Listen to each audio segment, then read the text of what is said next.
welcome Congressman David Kustoff.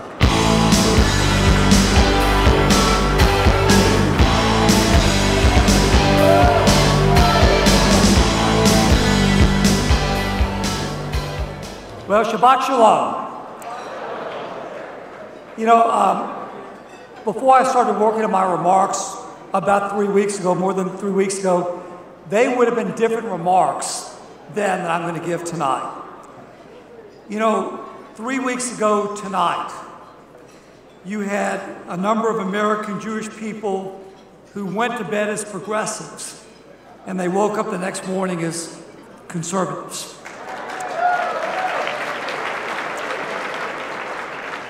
Ladies and gentlemen, it truly matters who governs, and it matters who leads. Leadership absolutely matters.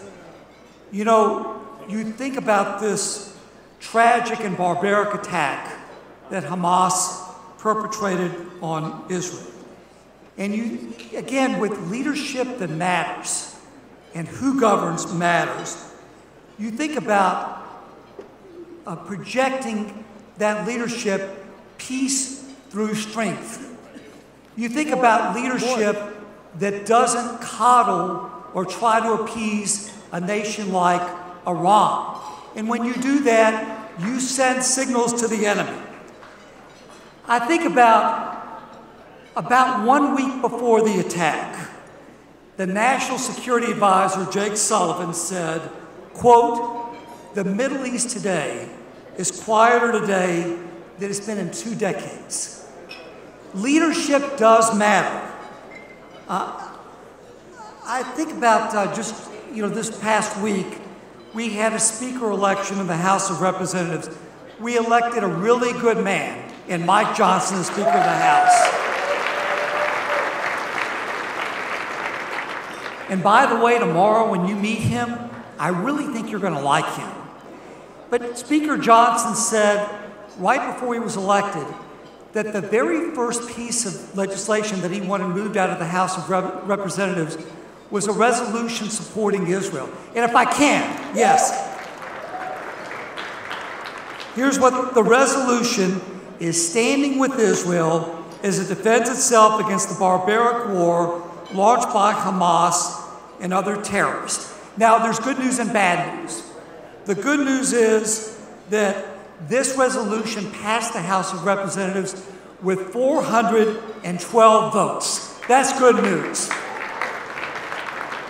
And ladies and gentlemen, that vote sends a message to the nation and to the rest of the world that we support Israel, the United States supports Israel, and we condemn anti-terrorism.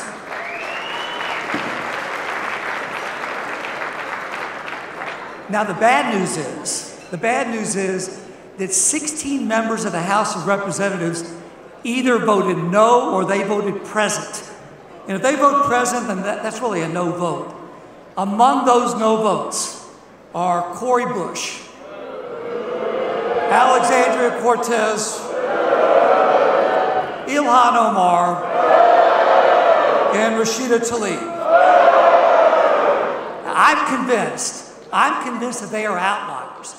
But ladies and gentlemen, they are outliers with very loud voices. And as we know, those voices are growing in this nation. So it does matter who leads, and it matters who governs. You know, before I came up, I was reading my weekly reports that my staff prepares for me.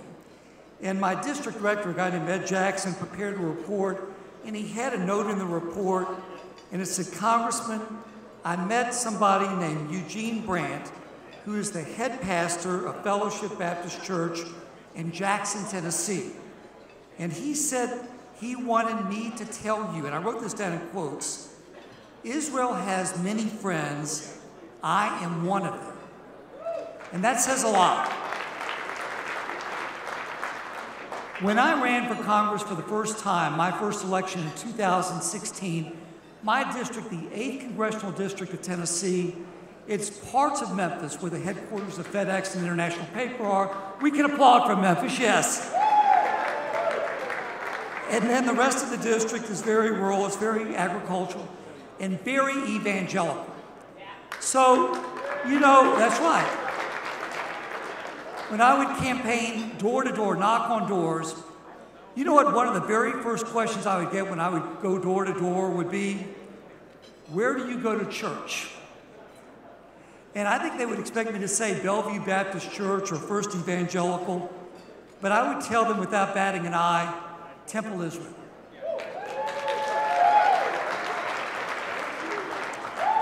Now here I am, I'm a Jewish lawyer from Memphis, I'm a former federal prosecutor, but the reaction that I would get when I would tell them Temple Israel, the reaction I would get is, we love Israel. What can we do to support Israel?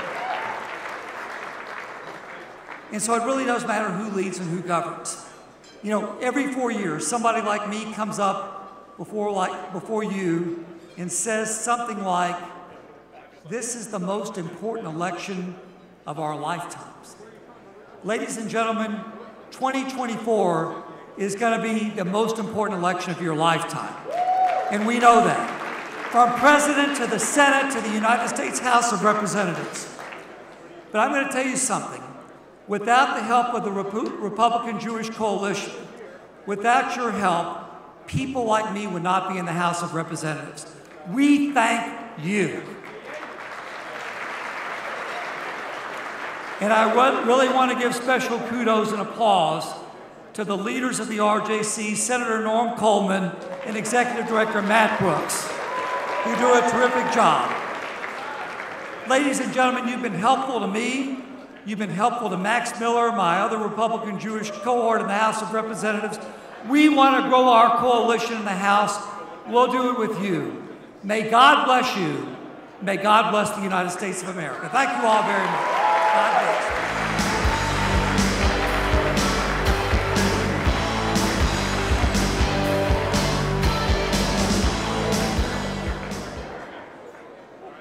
Ladies and gentlemen, please welcome Senator Rick Scott.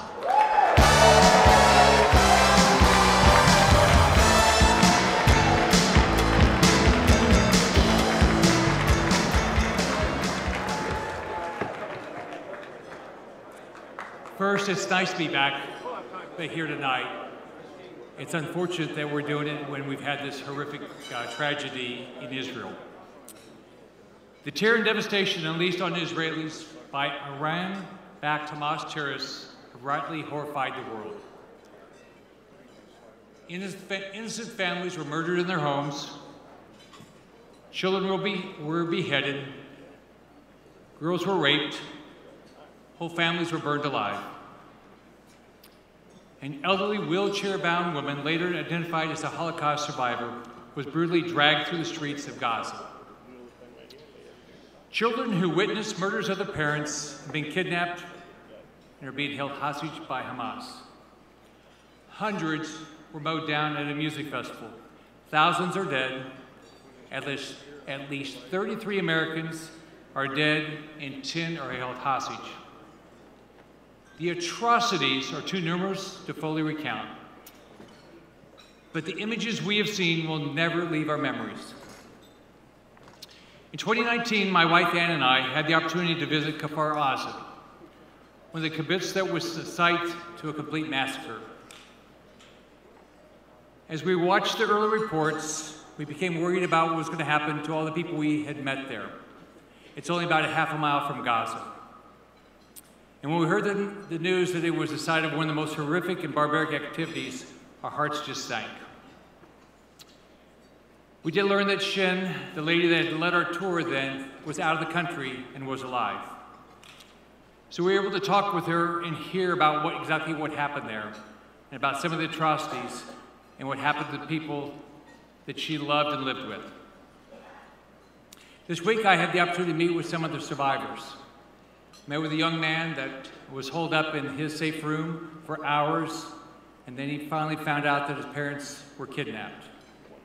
Met with a young lady that invited a whole bunch of her friends, because she had been to this festival before, to the festival, and now those individuals are dead.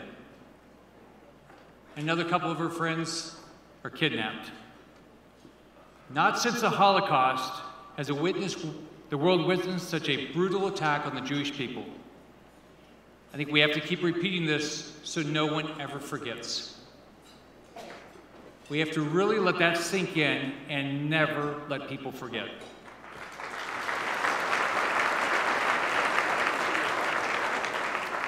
It's 2023, and it sure looks like history is repeating itself. I got moms in my state calling to say they're scared to death of their kids going to preschool. They want their kids to have a Jewish education, but they're scared their toddlers will be targeted. If parents don't feel safe sending their kids to Jewish day schools, they're going to close.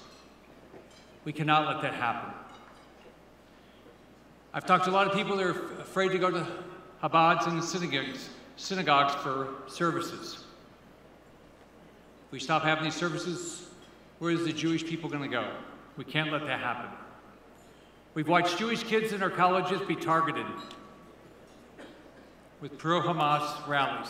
We saw what happened at Cooper Union, where we had the Jewish students stuck in the library where the individuals outside were chanting. This is sick. It's no way for anybody to have to live. When our daughters were in their teenage years, my wife and I took them to Auschwitz and Birkenau so they could understand exactly what happened during the Holocaust. We want to make sure our kids understand the horrors and make sure history doesn't repeat itself. Unfortunately, we have many people around the world who simply hate Jews and want to pretend the Holocaust never happened. A few years ago, I had to fight to get a principal in Florida fired because he said, quote, "I can't say the Holocaust is a factual historical event." You can't imagine that happening in this country. We have to ask ourselves, why is this happening? Of course, we all have figured out as we get older, there's pure evil in the world. And we know there are terrorists who want Israel and all Jewish people wiped off the face of the earth. We also have people who have been elected in our country to represent us, are paid with our tax dollars, who are saying the most insane and anti-Semitic things. Ilhan Omar, it's, quote, scary to work with members of Congress who condemn Hamas' attack on Israel. Talib, quote, I'm ashamed of members of Congress who refuse to call for a ceasefire. After she repeatedly repeats the false claim that Israel bombed the hospital. She says, condemning Israel, we are literally watching people commit genocide, and we stand by and say nothing. How about Obama? Quote,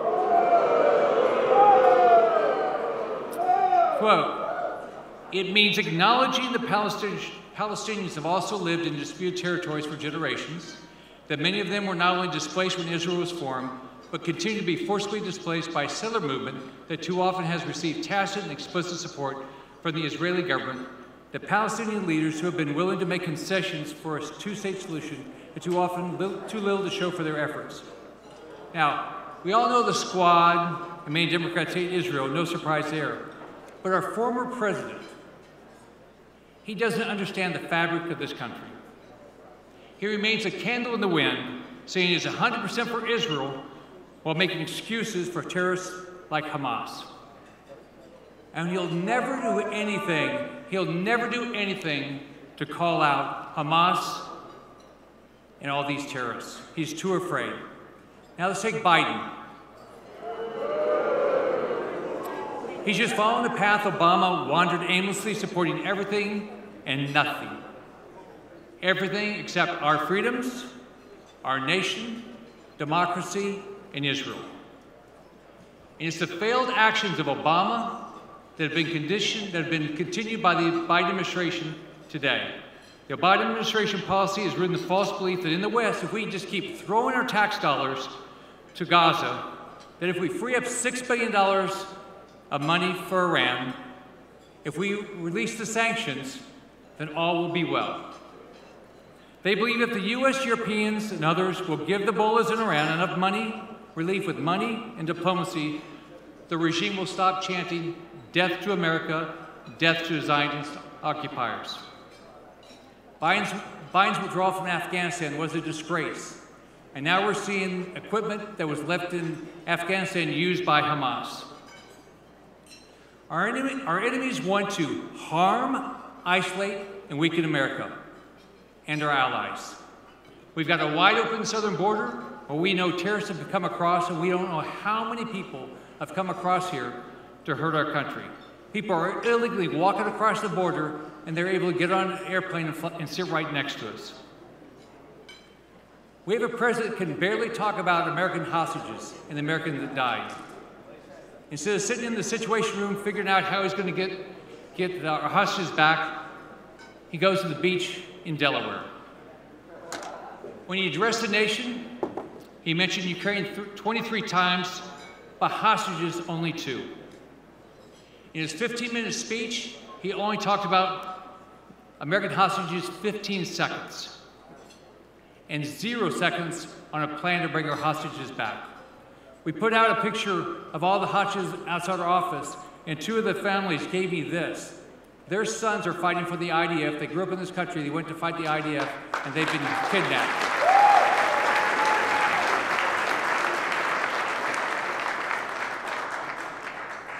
Biden's State Department has acknowledged that money that we give to Gaza goes to Hamas. So last week, with the support of my Republican colleagues, I went down to Senate floor and said, we had a bill, no money for Hamas.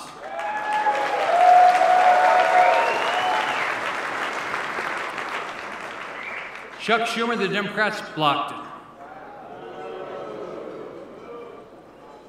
The U.S., we have no choice. We have to support Israel and every Jew in this country and every Jew we can around the world. Biden just put an unserious proposal together that tied Israeli aid to money for sanctuary cities. That can't happen. We need to do the money for Israel right now, and we can.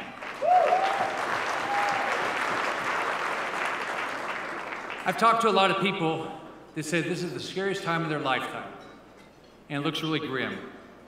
But we can change all this. It's all up to us. The people in this room can change the direction of this country, and I believe you will. I believe we will have a new president, a Republican president.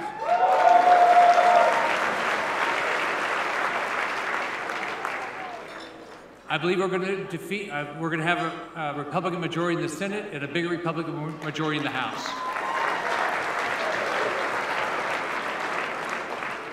Just think what we had with the last president, the most pro-Israel president in the history of this country.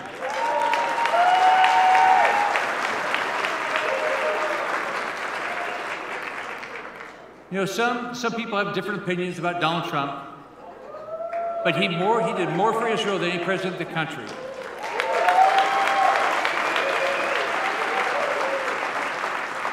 We defeated ISIS. We moved the embassy to Jerusalem, its rightful home.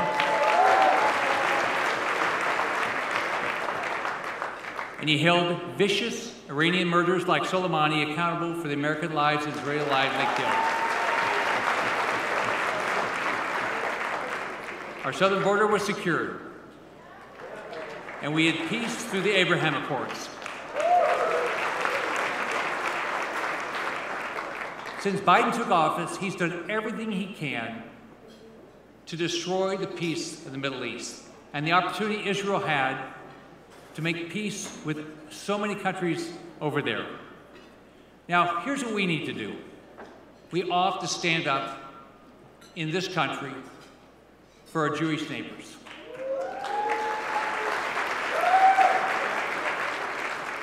So number one, in every race, not just federal races, but in every race, we need to be asking the people running, are you going to support the Jews in this country, and are you going to support Israel? If they don't, they shouldn't be elected. Number two, we should expect all of our elected leaders to make sure our Jewish day schools, our synagogues, our Chabads are all safe.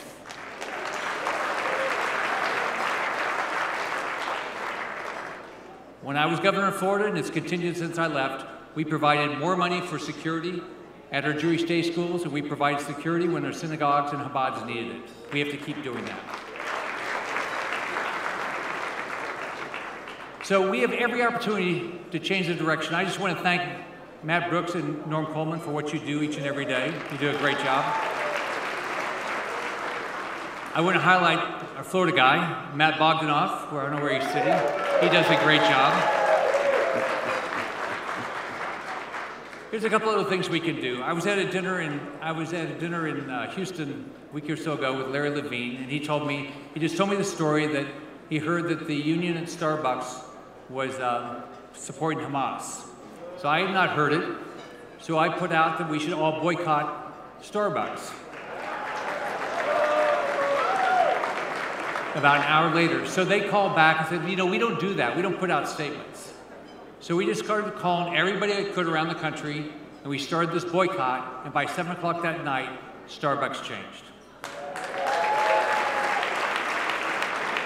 We all have to do that. I want to thank Davis Polk, and I want to thank Sweet Greens for saying they're not going to hire those students that want to support Hamas.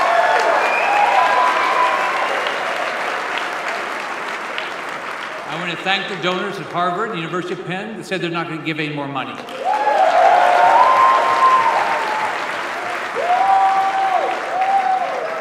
So we all have a role to play to make sure we support Israel, we support the Jewish people in our states. I will do everything I can. If there's anything anybody needs, I have a great team in my state of Florida. We have 9 offices. I have a great team in DC. If you have any ideas of things I should work on, let me know. It's great to be here. Have a great night. Bye-bye.